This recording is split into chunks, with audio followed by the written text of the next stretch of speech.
Hello there, and welcome back to another Remnants of Naezith individual level discussion. Today we're going to be tackling the next level in Jade, which would be Conduit. Conduit, much like Threshold and Pondal, is another straightaway open corridor. However, this time you'll notice that there are large bodies of water on the bottom, there are a lot more spikes everywhere, everything's a little bit more dangerous, and there's also pillars that jut out up and down from where we're trying to go, which makes maneuvering through this level a little bit more tricky.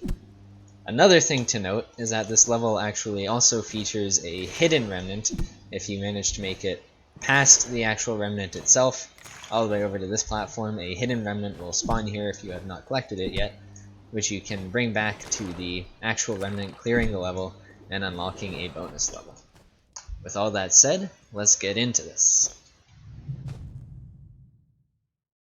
Alright, so let's start things off here with a nice simple beginner level run. This one is 5.181 seconds, which puts us somewhere around the rank 70 mark, which is surprisingly high considering how simple some of these movements are. So, let's just take a look at it.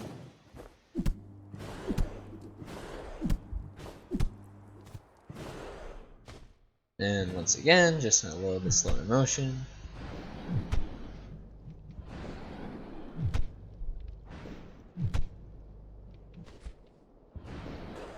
Alright, so let's break this one down.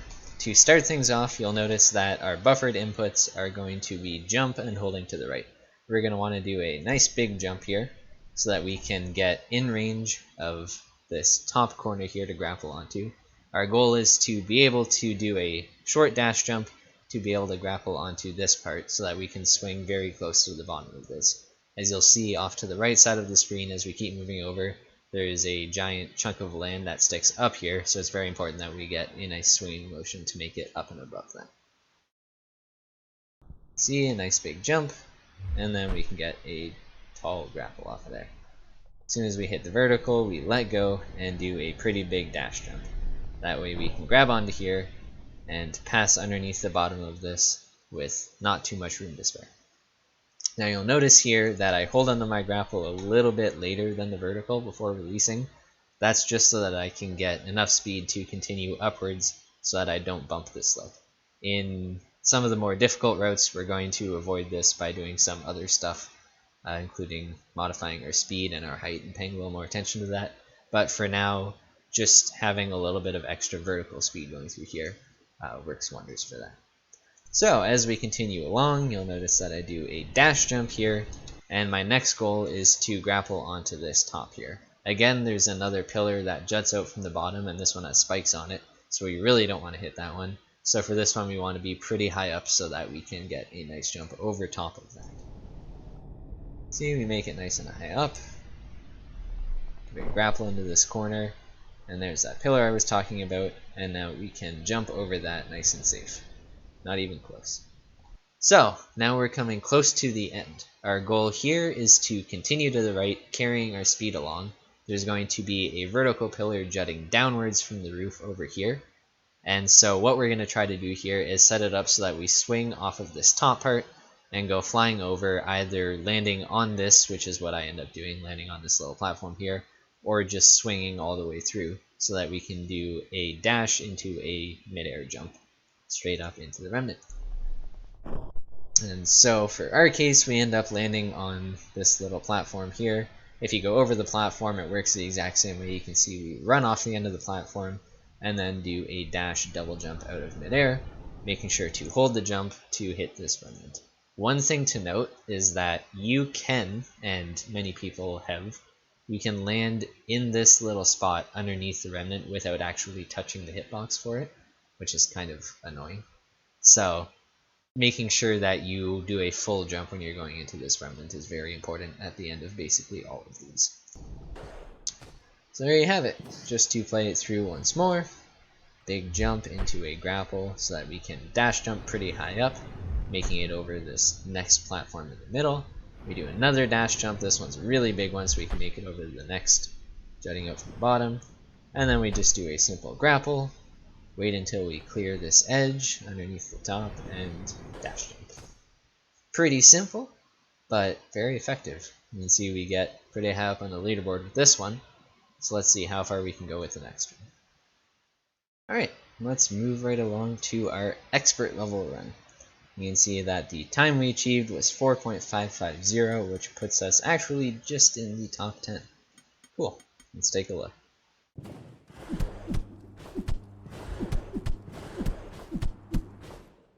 And once more at half speed.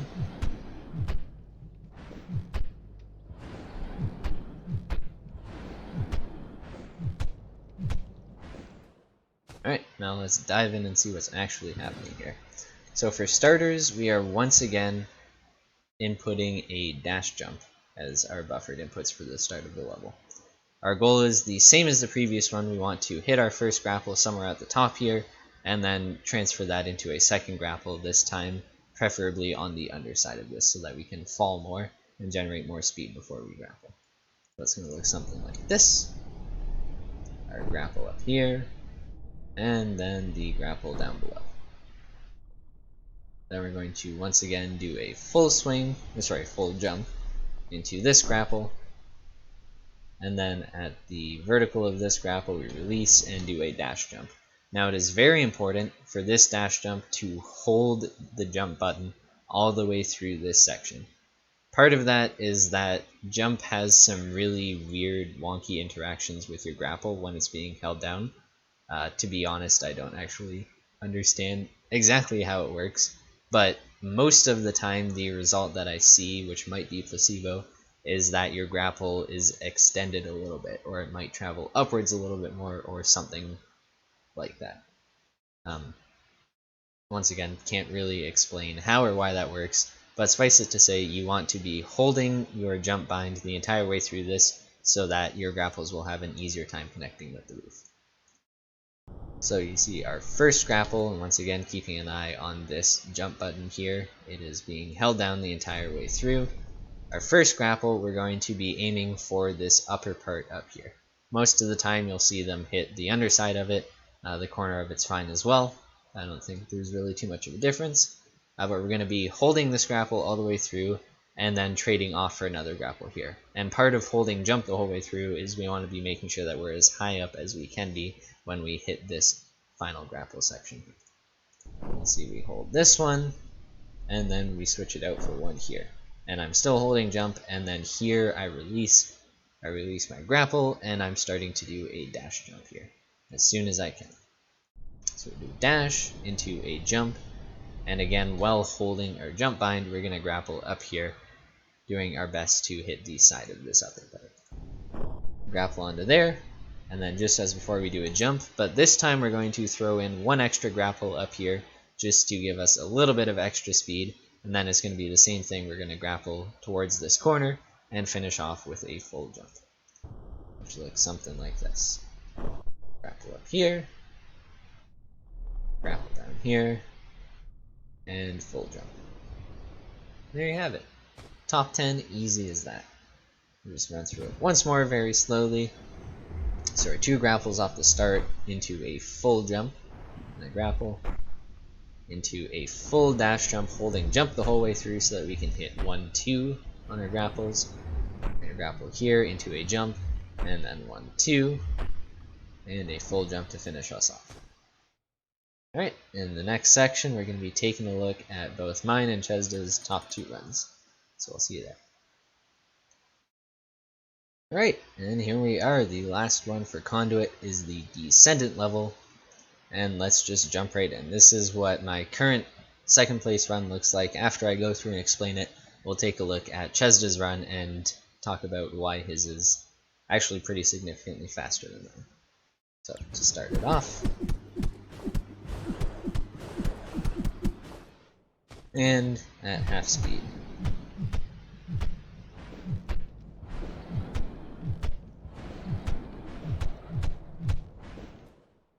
Alright, there's a lot going on here. Some of it will look familiar for the last runs, but the most immediate difference that you'll probably see is the starts. We're going to look at that in depth.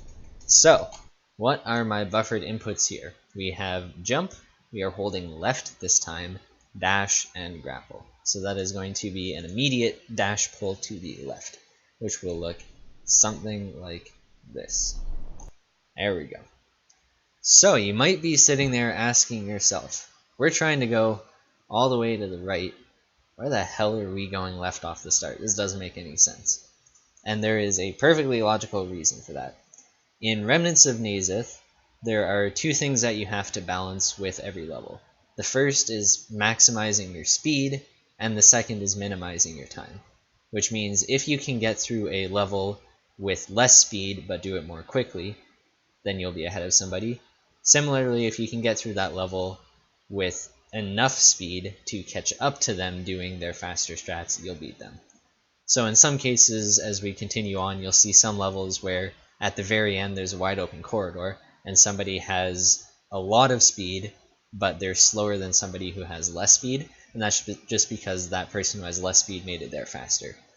With Conduit, this is one of the examples where we want to build up more speed even though it costs us some time. So we are investing some time going to the left here, but ultimately this will generate more speed, and I'll explain that as we go on. So we are doing our dash pull to the left here. Our next goal after we dash pull is going to be to stop somewhere around here and start facing right. Our upwards momentum will carry us into this little alcove part here, and then we're going to want to do a regular pull off the top here. The more horizontal a pull we can get, the better, because that will mean more speed for us. So let's take a look at what that looks like. You can see that I'm going to release everything and start facing right around here, and then I throw out my grapple. I throw out my grapple, I wait for it to connect, and then I jump to do a pull, and that sends me flying to the side. And I'm going to pause it as soon as this ends, and you'll see that my speed right now is sitting at 841. One of the benefits of this corner here is that we can actually carry our dash property from that start through this pull as well. So technically this is also a dash pull, it's just continuing with the dash that we used at the start. You can see that our timer hasn't yet hit half a second, so that means our dash is still in effect. Cool stuff. So now we are here. We have 841 movement speed, which is pretty good. A lot better than our 350 that we would have, or I guess 700 that we would have off the start normally. So what are we going to do with it? In the optimal case, we're going to get as many grapples as we can here that go straight through to the vertical.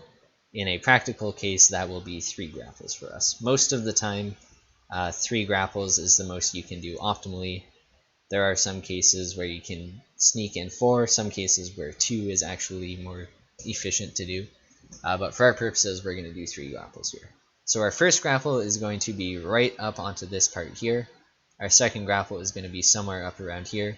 And then our final grapple, we want to be as low and far right as possible. The reason for this is we want to be falling as far down as we can so that we can transfer that vertical movement speed into horizontal coming out of here. So we do 1 grapple here. We do a second grapple here. And then you'll see me fall all the way down, and my third grapple connects on that corner. There we go. So now as we're coming out of this, you can see that we have 1106 movement speed, whereas in most of the ones before we've been somewhere around the 900 range. So that's a significant increase in movement speed for a very minor amount of time investment. And that means that the rest of this level is actually going to fly by a lot more quickly, which also means that it's going to be more difficult. So the next section is going to be the exact same as the expert section. We're going to do a full hop into this, a dash jump, we're going to hit a couple of grapples up here, and then we're going to continue on. So a full jump, we grapple, do a full dash jump with 1 grapple up here, and a second grapple up here. We do another dash jump with our grapple up top. And now we are coming to the end, which is going to be a little bit different. Remember I said earlier that most of the time for human players, optimally you can fit in 3 grapples when you're trying to sneak in a bunch of smaller grapples for some extra speed. We're going to put that into effect over here. So we're going to be aiming for a grapple somewhere around up here, another one somewhere around here, and then another one as our final grapple to let us jump into the end. So we do our jump, of course, to manage our height so that we can get over this platform. And then we go grapple, grapple, and grapple, and then this one we follow up with a full jump. So, just to show that off once more. That's not the right one. Show that off once more.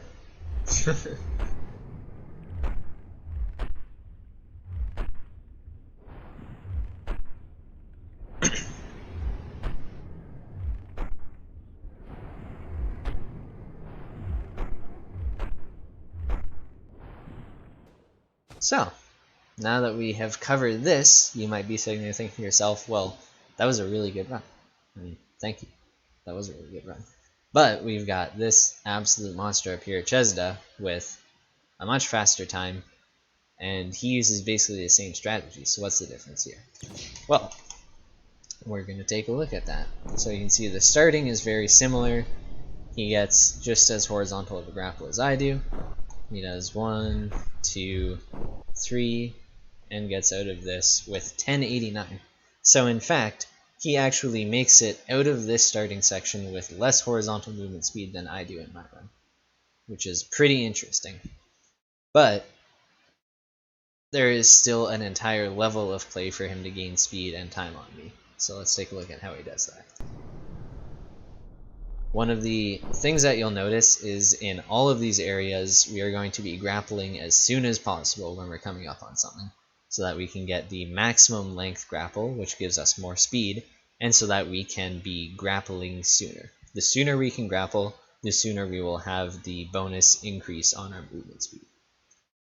So, Chesda grapples here, and then follows it up with a full dash jump once again, and he grapples fairly, well, very soon. You see he hits the left side of this actually, whereas mine went on the other underside, so his grapple actually connected probably a little bit sooner than mine did. So he has gained a little bit of speed here by starting this grapple faster. Now this next part is also something to watch for, and if you blinked you missed it. He released the grapple here, and then immediately fired out another grapple here. Now one of the things is that Chesda actually held this grapple for longer than I did, which is one thing, but he also had as little downtime as possible between grapples.